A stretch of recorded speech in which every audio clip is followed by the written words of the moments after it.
Topping today's news, the opposition claiming the government is facing a cash crunch. The new Minister of Labour pleased with low unemployment numbers, the British Colonial coming back on stream in time for the winter season, and police looking for the suspects who shot a young man in the Yellow Elder Gardens community last night.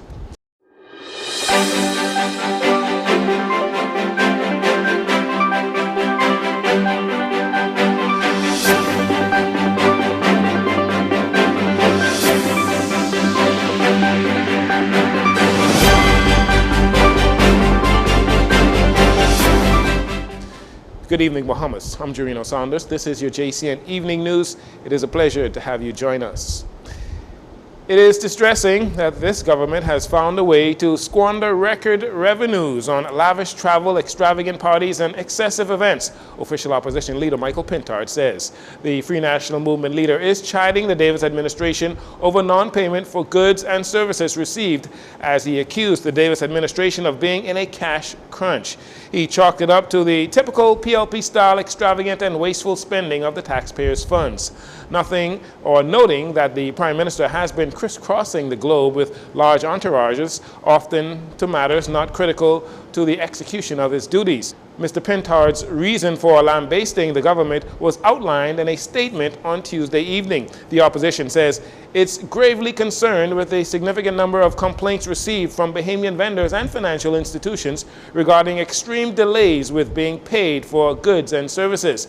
Add to that, he says the government has been increasingly tardy in remitting funds deducted from civil servants to the various credit unions, insurance companies, and other institutions, resulting in an unacceptable number of public servants facing late fees and lapsed insurance policies. He further notes that the opposition has also been informed that contractors within the urban renewal program on Grand Bahama have not been paid for months, despite completing roof repairs months ago. Mr. Pintard says the opposition will write to the Prime Minister and provide him with specifics to enable him to address these matters. Mr. Pintard has called on the Prime Minister to be frank with the Bahamian people regarding the government's reported financial challenges. Unemployment numbers are at an all-time low, and that is according to newly appointed Minister of Labor and Public Service, Pia Glover-Roll. Minister Roll spoke with reporters this morning, explaining how she and her ministry will ensure that those numbers remain low. It's always important to ensure that our Bahamian workforce is facilitated on the best possible employment. So we will be working, the Department of Labor will continue to work with programs such as our National Training Agency that facilitates a workforce readiness program. We always say that jobs are available, but we have to ensure that our citizens are appropriately prepared to engage the jobs. So it's important that we not only have soft skills training or specific trainings based on the employment opportunities that are available, but ensuring that we capture as many citizens as we can through our National Training Agency Workforce Readiness Program. We'll also be rolling out, and it has to go to Parliament in the first instance, an apprenticeship program that will also capture persons across the length and breadth, especially our young people, the country, in preparation for the workforce.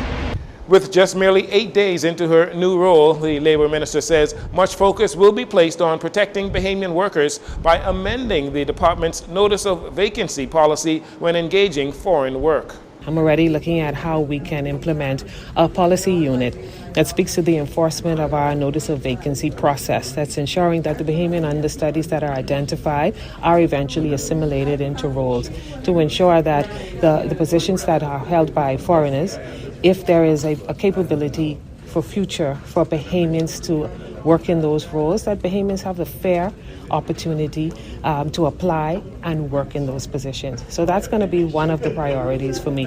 According to Labor Director Robert Fackerson, he believes that 40% of the 12,000 work permits issued this year related to jobs Bahamians can indeed fill, primarily in the areas of handyman, farm laborers, housekeepers, and caretakers, jobs, he says, Bahamians do not apply for. After months of closure, the British Colonial Hilton Hotel will be back in operation next month under the management of the Point Complex and with a whole new look. Managing Director of the Point Complex, Craig Martin, says the hotel was completely renovated in every aspect for the December opening. Our corporate parent has put in over $100 million into this project to not just paint the project, but to do a complete renovation. So I think people of Nassau are going to be surprised when this opens up in the beginning of December this year, that they're going to see a brand new hotel inside. The new lobby is outstanding and stunning. They just finished it. Everything inside, it's just not a quick fix-up of this hotel. This time it's a complete renovation. Brand new lobby, 5 new restaurants in the hotel, brand new meeting space, and completely renovated guest rooms and hallways. So basically it's going to be a new package. On the front of the hotel, you'll see a new porte-cochere that's just coming in place right now. If you walk by today, you'll see the new paving and painting going on out front. Out in the back of the hotel, all new landscaping, 2 new swimming pools, a new beach bar restaurant, and a completely renovated beach area. With that said, the Department of Labor, in collaboration with the British Colonial Hotel, is seeking to employ over 300 Bahamians and will conduct a job fair on Tuesday, September 26, for all line staff, and another job fair on next Wednesday, September 27th, for supervisors and managers. Minister of Labor and Public Service Pierre Glover shared the following details. The job fair will be held at the Andre Rogers Baseball Stadium between the hours of 9:30 a.m. and 4 p.m. The hotel is seeking personnel in the areas of hotel management, supervisory roles, line staff, front and back of house hotel operations, and many others related to the tourism and hospitality departments. The Public Employment Unit is advising interested job seekers to pre-register using our QR code, which will be posted on the Department of Labor's social media pages.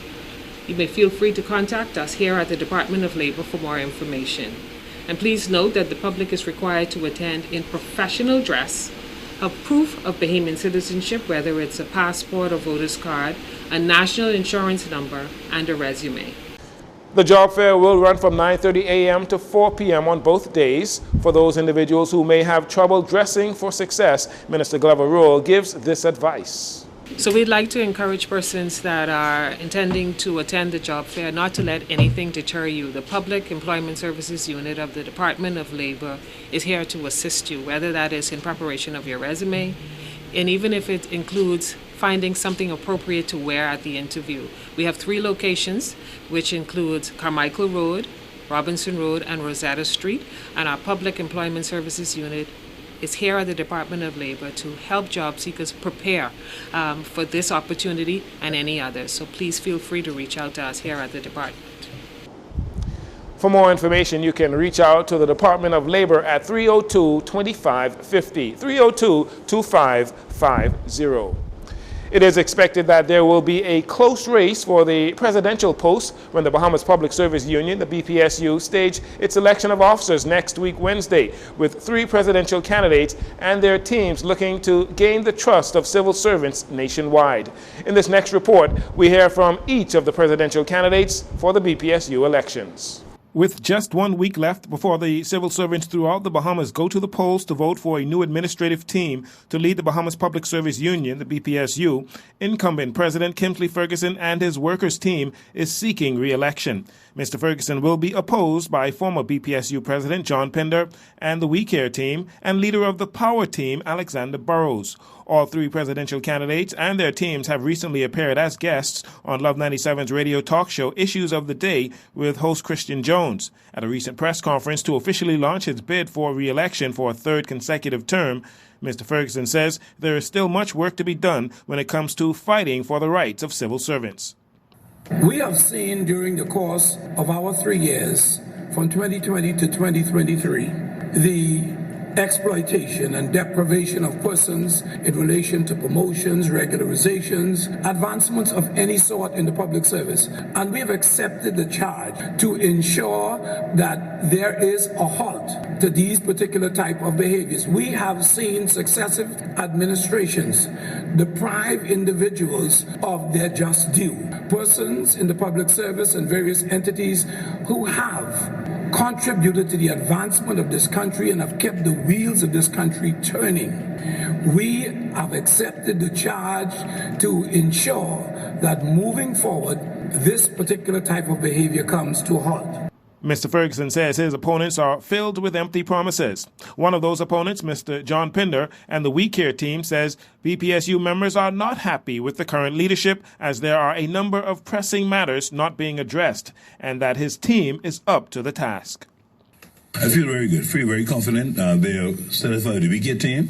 We know we put the best team together.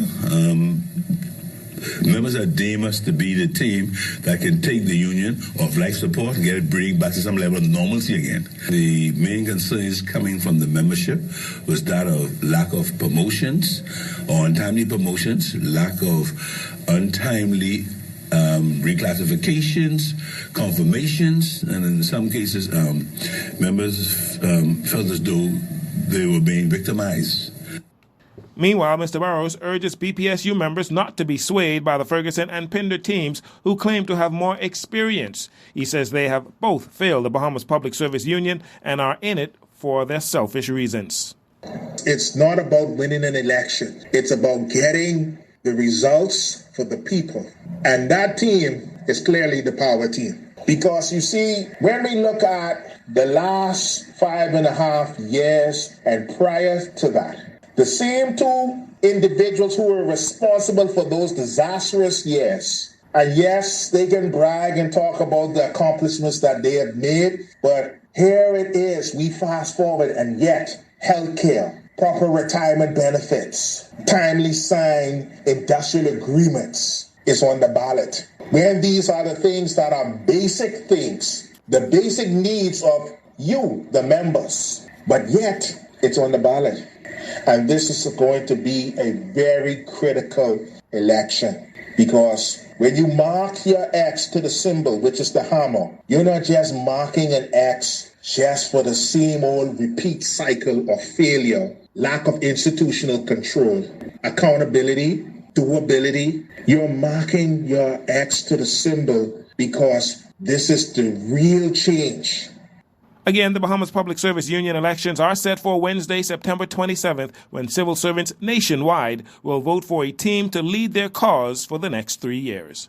And finally, in this segment, another shooting in the Yellow Elder Gardens area last night leaves a 25-year-old male in hospital. Preliminary reports say that sometime around 9:15 p.m., the victim was sitting in the front of his home on Melbourne Road, that's Yellow Elder number 3, when he was approached by an unknown male who produced a firearm and shot him in both legs. The assailant fled on foot in an unknown direction. Subsequently, the victim was transported to the Princess Margaret Hospital via emergency medical services, where he is listed in stable condition. Now, police believe the occupants of a gray Honda Fit are involved in this matter, as the vehicle was observed speeding from the scene shortly after this incident. Aggressive investigations continue into this matter. Police are appealing to members of the public who may have any information in relation to this incident or any other criminal matter to contact the Crime Investigation or the Criminal Investigations Department, that's CID, or you can call 919 or Crime Stoppers anonymously at 328-TIPS. That's 328-8477. We'll take a break here. We'll be right back after these commercials.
Well, I would imagine she would have um,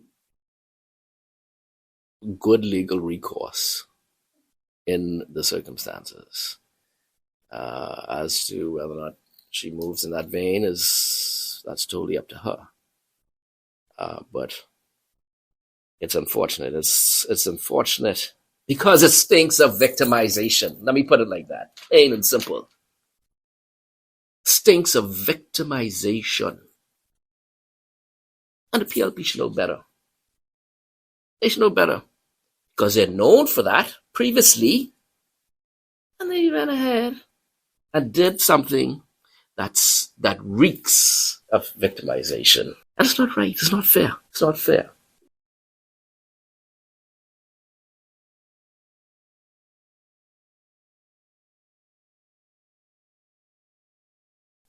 That stinks. I've had the good fortune to work with Katura when I was at immigration, and found her to be an excellent, excellent civil servant in the department. Someone who was well equipped, who knew her job.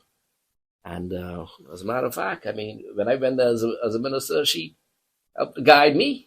you know, we all have this concern or thought when you become a minister of a particular ministry, you're the expert. Well, that's not the case. That's not the case. I wasn't an expert in immigration, although I did some of it in my law practice. But I had to be guided. I wasn't an expert. She was a person who guided the situation. With her being asked to resign or step down or retire, whatever it is, it stinks. And that, I don't think that bodes well for the government.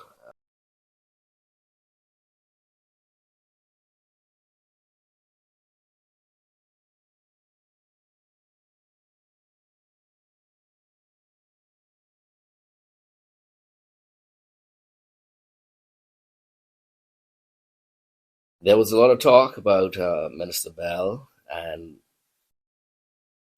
some of the actions taken by him. Um, but the actions from a legal point of view fell within his purview. Um, it may have been out of the ordinary, but that doesn't necessarily mean it was wrong. So, there was a lot of talk about citizenship and that sort of thing. Well, the minister has the right to swear someone in. It doesn't necessarily say where. And in order for the minister to swear someone or to give citizenship, he must have had the approval of cabinet.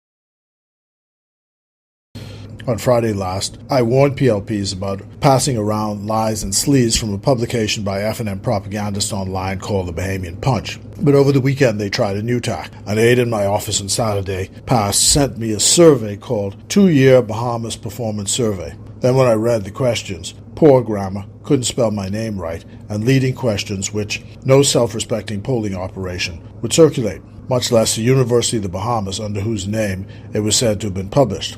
It is almost certainly authored by that vile combination of F&M trolls and coalition of idiot spin masters. The University of the Bahamas president, Janine Hodder, immediately denounced the so-called survey, saying that it was poorly written and not up to the UB standards which require the attribution of an author, the methodology, and an address so the survey can be questioned, and none of that applied to this phony document.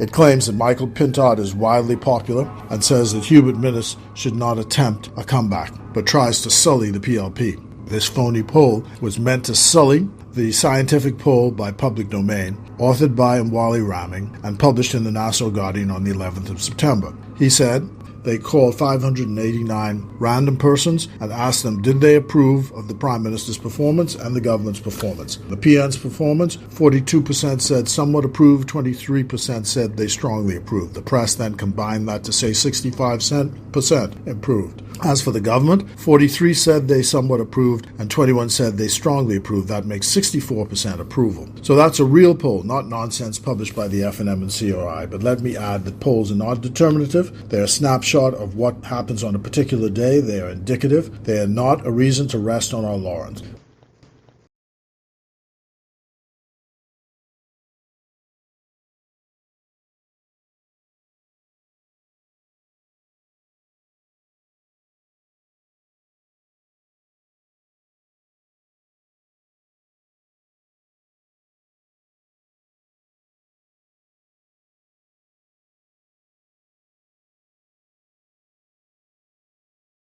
These Agrarian Awards are intended to serve as encouragement to the nominees, finalists, and winners, and showcase the transformative impact that networks and partnerships can have on the future of agriculture.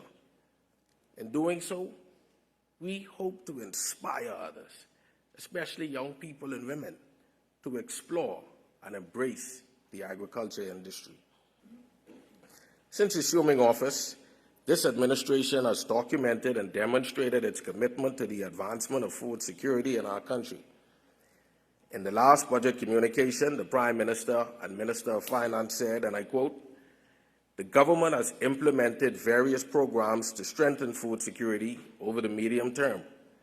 Going forward, we will continue to increase food security and maintain capital expenditure in agriculture."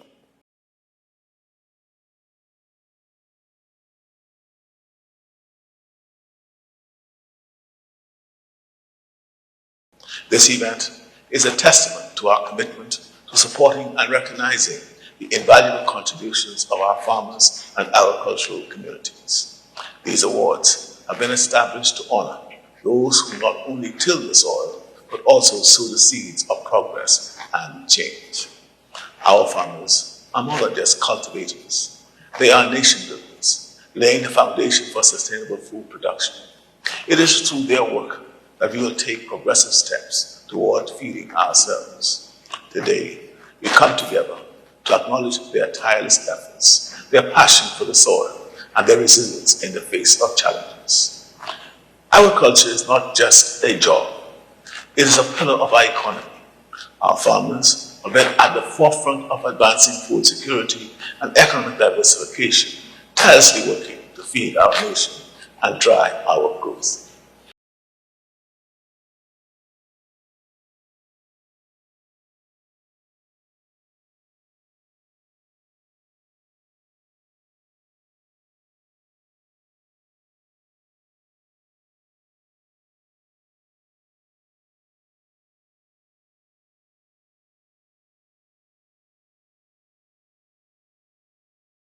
Child, listen here and tell God, take me, I'm going to grow my pineapples. You know, I grow other things, but when you see June come in, that's my time.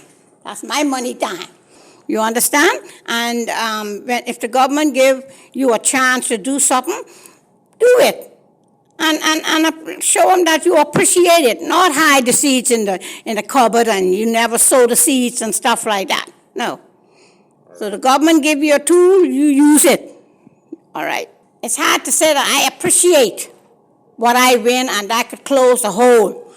But how I run my farm, I takes out what I need to use first, and then I'll do what I need to do with the rest. But I never cut my field short, like run out of fertilizer, run out of Miracle Grow, run out of anything in the farm. No, I get that straight for it.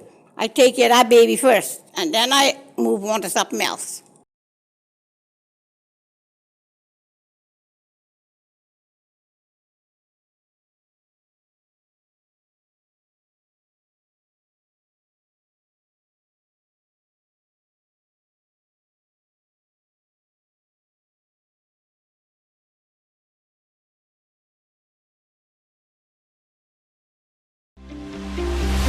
This segment of the news has been brought to you by Sun Oil Limited.